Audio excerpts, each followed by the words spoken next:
ओम श्री गुरुवे नमः। ज्ञान गीता के इस मंच पर आपका सादर अभिनंदन। कर्म किसे कहते हैं? वर्तमान समय में किए जा रहे सभी कृत्य को कर्म कहते हैं। यह मोटी मोटी परिभाषा है, क्योंकि कर्म की परिभाषा बहुत ही गूढ़ है। अभी जो परिभाषा मैं आपको बता रहा हूँ, यह आज के विषय को समझाने के लिए है। किए गए या किए जा रहे सभी कार्य को कर्म कहते हैं। वर्तमान के यही किए गए कर्म प्रारब्ध बनते हैं। यहाँ ध्यान दीजिए, प्रारब्ध दो प्रकार से बनता है। पहला है संचित कर्म। इसका अर्थ है जो पूर्व जन्म में किए गए कर्म हैं और संचित अवस्था में हैं, वह संचित कर्म कहलाते हैं। दूसरा है क्रियमाण कर्म। जो वर्तमान समय में हम कर्म कर रहे हैं या करेंगे, वह होता है क्रियमाण कर्म।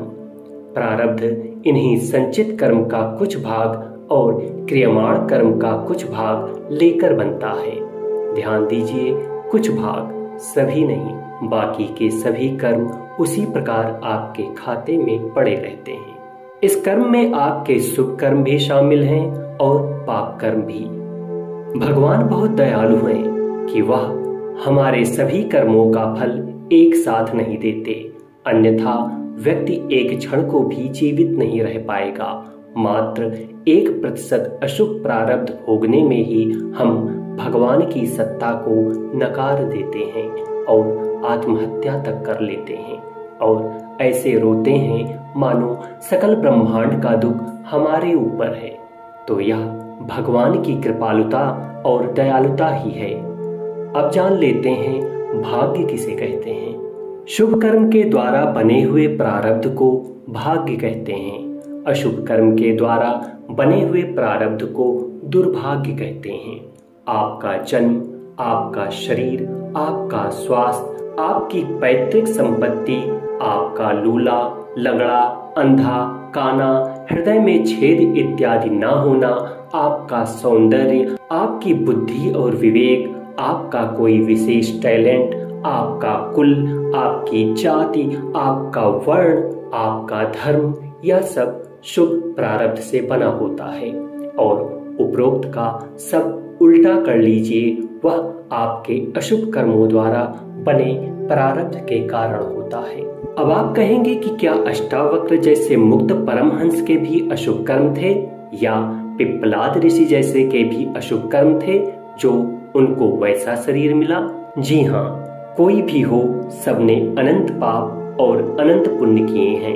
भगवान कभी कभी भक्तों को या जिनका बहुत जल्दी ही उद्धार करना होता है, उसे जल्दी जल्दी उसके सभी प्रारब्ध भोगवा देते हैं और कभी कभी किसी को भोगने के लिए विवश करते हैं। तो इसीलिए प्रारब्ध सबको भोगना ही पड़ता है, इससे निवृत्ति नहीं हो सकती। निवृत्ति कब होगी? जब भगवत प्राप्ति के पश्चात भगवान उसके सभी अनंतानंत जन्मों के संचित प्रारब्ध, क्रियमाण कर्म सभी भस्म कर दें। अब आगे बात करते हैं। तो यह जो प्रारब्ध या कर्म है, यह 3 प्रकार से अपना फल देता है: मंद, तीव्र और तीव्रतम। मंद में हमारे किए गए कर्मों का फल बहुत समय बाद मिलता है, कई जन्मों में। तीव्र में हमारे किए गए कर्म उसी काल या जीवन काल में मिल जाते हैं, लगभग 10, 20, 30, 50, 100 वर्ष के अंतराल पर। और तीव्रतम में हमारे किए गए कर्मों का फल त्वरित रूप में मिलता है, जैसे बीज बोना, पानी या भोजन ग्रहण करने से आपकी प्यास और भूख की तुरंत निवृत्ति हो जाना, या किसी की आपने चुगली की और आप भूल गए, लेकिन 6 महीने बाद फिर से वही बात उठकर सामने आती है और आप पुनः तनाव में। ऐसे बहुत से उदाहरण हैं। लेकिन तीव्र, मंद और तीव्रतम में भी कई कर्म ऐसे होते हैं जिनका फल प्रकृति द्वारा निर्धारित किए जाते हैं कि इसका फल कब मिलेगा। जैसे मान लेते हैं कि कोई देश का बड़ा नेता या रुतबे वाले व्यक्ति ने देश का बहुत काटा और नुकसान किया। उस समय उसके पद, प्रतिष्ठा और बल के दम पर उसके कारनामे दबते चले गए और उसके लोगों ने उसकी जय जयकार की। लेकिन 60-70 वर्षों बाद उनके हर कृत्य सामने ला लाकर लोग उन पर शब्दों के पांव की वर्षा करते हैं। तो यह जब तक लोगों द्वारा गरियाए जाएंगे तब तक जिस जिस योनि में यह होंगे उनको उसका फल भोगना ही पड़ेगा। हमें कुछ नहीं पता होता कि कौन से कर्म का तीव्र, मंद या तीव्रतम परिणाम होगा। यह प्रकृति या भगवान स्वयं डिसाइड करते हैं।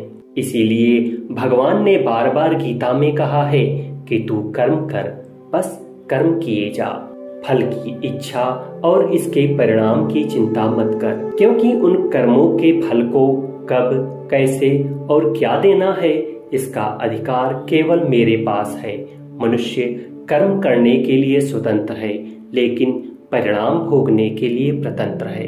क्योंकि मनुष्य को अगर यह अधिकार दे दिया जाए कि वह अपने कर्मों के फल भोग ले, तो वह सभी कर्मों को कहेगा कि मेरे सभी कर्म पुण्य हैं और मुझे सीधे सीधे भगवान शंकर की पोस्ट दे दी जाए। क्योंकि किसी भी व्यक्ति को कभी नहीं लगता कि उसने अमुक कर्म गलत किया है। सबको लगता है कि वह जो कर रहा है वह उस समय और उसके लिए बिल्कुल ठीक ठीक है, और इस तरह मनुष्य कभी अपने अशुभ कर्म भोगे ही ना, बस शुभ शुभ कर्म भोगता चला जाए। और फिर किस कर्म का क्या परिणाम है यह वह भी नहीं जानता। इसीलिए यह अधिकार भगवान ने स्वयं अपने हाथों में लिया। फिर इन्हीं प्रारब्धों में से एक और प्रारब्ध होता है जो आपके पूरे दिन में कई बार और कई जगह आपके कार्यों को, आपके कर्मों को भी प्रभावित करता है। यही कई जगह प्रेरणा देकर आपसे कर्म करवाएगा। शुभ प्रारब्ध हुए तो शुभ कर्म करने की प्रेरणा देगा, अशुभ प्रारब्ध हुए तो अशुभ कर्म करने की प्रेरणा देगा। इन्हीं शुभ और अशुभ कुछ प्रारब्ध को जो हमारे मन, मस्तिष्क और कर्म को प्रभावित करते हैं, उन्हें ही साधारण भाषा में शुभ संस्कार या अशुभ संस्कार बोलते हैं। कभी कभी आपने देखा होगा कि कभी अध्यात्म में इतना मन लगता है कि पूरे पूरे हफ्ते या दिन या महीने विरह भाव या भगवान के प्रति प्रेम बना रहता है, और कभी कभी तीर्थ स्थान पर होते हुए भी वह भाव नहीं आ पाता। कभी कभी ऐसा होता है कि आप गाड़ी कहीं और जाने के लिए चला रहे थे, लेकिन गूगल मैप ने दूसरा रास्ता दिखा दिया और आप ऐसी जगह पहुंच गए जहां कोई संत महात्मा से मिल लिए या कुछ ऐसी ही विडंबना हुई। और कभी कभी आप बाहर जाना ही नहीं चाहते, लेकिन कोई दोस्त जबरदस्ती आकर आपको ले गया और आपने अपना वाहन एक्सीडेंट कर लिया और लूला लंगड़ा होकर बैठ गए। तो यह सब प्रारब्ध का ही खेल है। वही आपको इंसिस्ट करता है कि गाड़ी तेज चलाओ, इसको ओवरटेक कर लो। अरे आज तक कुछ नहीं हुआ तो अब क्या होगा। इसीलिए कहा जाता है कि अपनी बुद्धि और विवेक को शास्त्र वचन और महापुरुषों की वाणी से जोड़े रहो, वही आपके शुभ अशुभ कर्मों को दिशा देने का कार्य करेगा। ध्यान दीजिए, दिशा देने का। किसी में हिम्मत नहीं है कि वह किसी के कर्मों को नष्ट कर सके। अगर ऐसा होता तो महापुरुष या भगवान अपने साधकों को साधना न करवाते, बल्कि सब कर्म काट देते। लेकिन महापुरुषों के संसर्ग में रहने वाले शिष्यों को भी दैहिक, दैविक और भौतिक ताप भोगने पड़े। अतः सावधान, मृत्यु सबकी निश्चित है। यही एक काल ऐसा है जिस पर स्वयं काल की भी नहीं चलती।